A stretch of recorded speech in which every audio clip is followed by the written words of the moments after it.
सज्जनों, इस समाज में बहुत से गुरु हैं।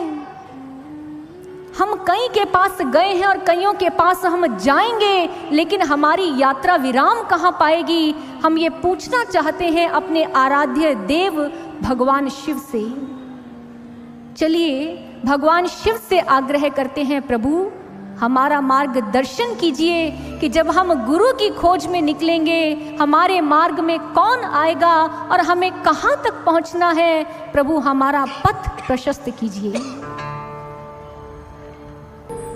भगवान शिव कहते हैं पार्वती से कि हे पार्वती, जिस समय इंसान भगवान की खोज में निकलता है उसे मार्ग में सूचक गुरु मिलते हैं। सूचक गुरु यानी जो वर्ण और अक्षरों को सिद्ध कर चुके हैं, जिन्हें लौकिक शास्त्रों का अभ्यास है, जिन्होंने ग्रंथों को पढ़ लिया है, वो गुरु कहलाते हैं सूचक गुरु। आगे भगवान शिव अन्य गुरु की परिभाषा देते हुए क्या कहते हैं?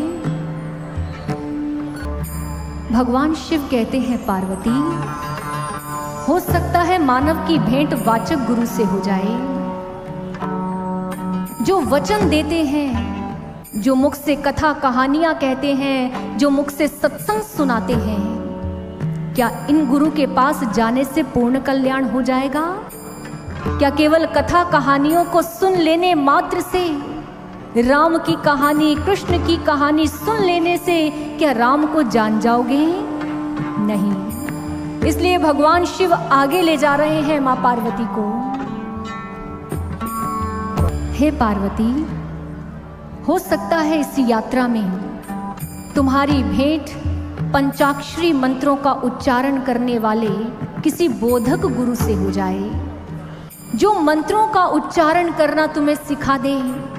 लेकिन इसे मंत्र नहीं कहते हैं। मंत्र का सही अर्थ होता है जो मन को तंत्र में ला दे, जो मन को कंट्रोल में कर दे। बोधक गुरु केवल बाहरी मंत्रों का उच्चारण करना सिखाएंगे, लेकिन असली मायने में जो मंत्र है वो कोई और देगा। और वो कौन होगा? मोहन, मारण और वशीकरण। किसी को भी हिप्नोटाइज कर लिया।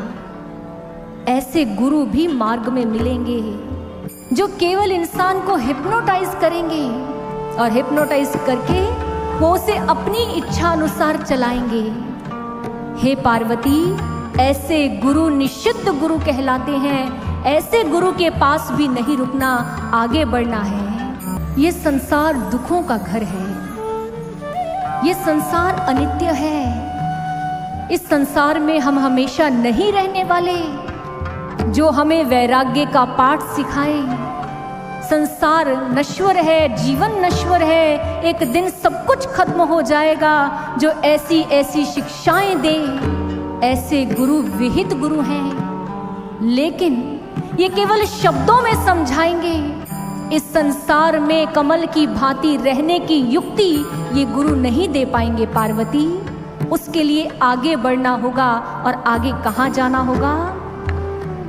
तत्वमसि इत्यादि शब्दों का ज्ञान देने वाले और समाज में जो इंसान रह रहा है इसके रोगों का निवारण करने वाले भी गुरु होंगे। ऐसे गुरु भी परम गुरु नहीं, कारणाख्य गुरु कहलाते हैं। योगानंद परमहंस जी का नाम सुना है? बचपन का नाम है मुकुंद। एक बार उनके घर के पास बड़ा शोर मच गया। 105 साल के एक संत आए हैं, बड़े पहुंचे हुए हैं, सारी बीमारियां ठीक कर देते हैं। मुकुंद अपने भाई के साथ पहुंच गए। जाकर देखा मुख पर बड़ा तेज है, बड़ी लंबी लंबी दाढ़ी है, जटाएं हैं, लोगों का भीड़ लगी हुई है वहां पर। मुकुंद गए, जाकर कुछ देर उनसे आध्यात्मिक चर्चा की, घर आ गए। आकर भाई से कहते हैं, आज मैं एक आध्यात्मिक कब्र का दर्शन करके आया हूं। भाई ने पूछा, आध्यात्मिक कब्र? कहने लगे, हाँ। कभी आपने कब्र को देखा है? ऊपर संगमरमर का पत्थर लगा होता है, लेकिन अंदर क्या होती है? गली सड़ी हड्डियां होती हैं। आज जिस संत से मिलकर आया हूँ बस ऊपर से तेज दिखाई देता है, आध्यात्मिक रूप से वो मृत है, उसके पास कुछ नहीं, बस संसार के लोगों के रोग दूर कर सकता है, भव रोग दूर करने की क्षमता उसमें नहीं। ऐसे गुरु कारणाख्य गुरु कहलाते हैं। लेकिन हमें यहां भी नहीं रुकना, हे पार्वती आगे बढ़ना है। और कहां तक पहुंचना है? परम गुरु जो अज्ञानता का विनाश करते हैं, संदेह का विनाश करते हैं, जो इंसान की सारी नकारात्मकताओं को दूर कर देते हैं, ऐसे गुरु का नाम है परम गुरु। पार्वती से कहते हैं, पार्वती यही इंसान की अंतिम पड़ाव है।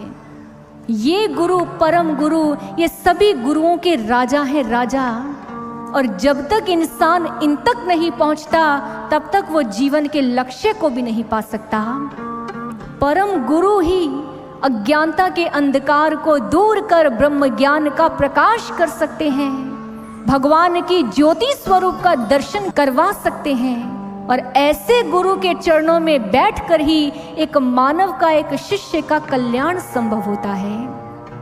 पार्वती ने पूछा कि हे प्रभु, अगर किसी के जीवन में जिन गुरुओं के आप नाम लिए, सूचक, वाचक, बोधक, अगर पहले से जीवन में ऐसे गुरु हों लेकिन जीवन में परम गुरु ना हो तो क्या किया जाए? भगवान शिव कहते हैं, ज्ञानहीनो गुरु त्याज्यो मिथ्यावादी विडंबकः, स्व विश्रांति न जानाति पर शांतिं करोति किम। कि जिसने आपको जीवन में अभी तक ज्ञान नहीं दिया उसका त्याग कर दो, क्योंकि जिसके पास खुद शांति नहीं वो आपको शांति क्या देगा?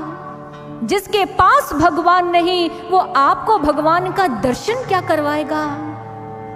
जब तक गुरु मिले नहीं साचा, 10 करो 20 करो 50, लेकिन परफेक्ट मास्टर के पास जाकर ही रुकना।